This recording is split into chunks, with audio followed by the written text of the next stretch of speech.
எல்லாருக்கும் வணக்கம். என்ன சந்தனம் இதோடு இருக்கேன்னு பார்க்குறீங்களா? ஆமாங்க, மதுரையில் சித்திரை திருவிழா தொடங்கிருச்சு.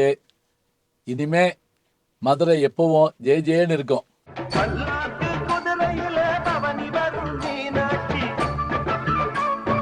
மதுரையினுடைய பெருமையை கண்ணாசன் சொல்கிறப்ப பாலூற்றி உழவு செய்வார் அப்படின்னு ஆரம்பிப்பார். நாங்கள் உழவு செய்கிறப்ப பால் ஊற்றி தான் உழவு செய்வோமா.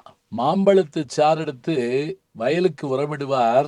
தேன்பாய நெல்விளையும் தென்பாண்டி சீமையிலே தேரோடும் எங்க சீரான மதுரையிலேன்னு ஆரம்பிப்பாரு.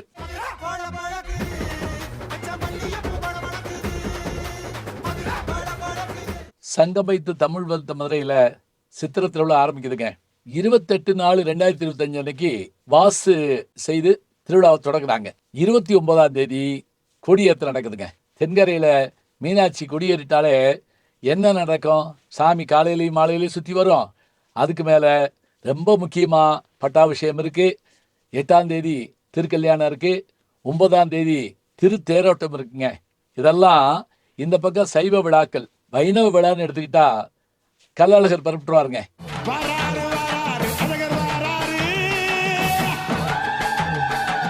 திருமாலிருஞ்சோலையிலிருந்து பரப்புறாரு. 10ஆம் தேதி பரப்பிட்டு வர்றாரு. எதிர் சேவை பண்ணி அழைச்சிட்டு வர்றோம். 12ஆம் தேதி காலையில் தங்க குதிரையில் அழகர் ஆற்றுல இறங்க போகிறாருங்க. 10 லட்சம் ஜனம் ஒன்று சேர்ற ஒரு அற்புதமான திருவிழா இந்த திருவிழா தான். இந்த அற்புதமான பக்தி பெருவிழாவிற்கு உங்கள் அனைவரையும் அன்போடு அழைக்கிறோம். நாமும் நம்முடைய யூடியூப் சேனல்ல இருந்து இந்த நிகழ்ச்சியை ஒளிபரப்ப தயாராக இருக்கிறோம். எல்லாரும் வாங்க, திருவிழாவுக்கு புறப்படுவோம்.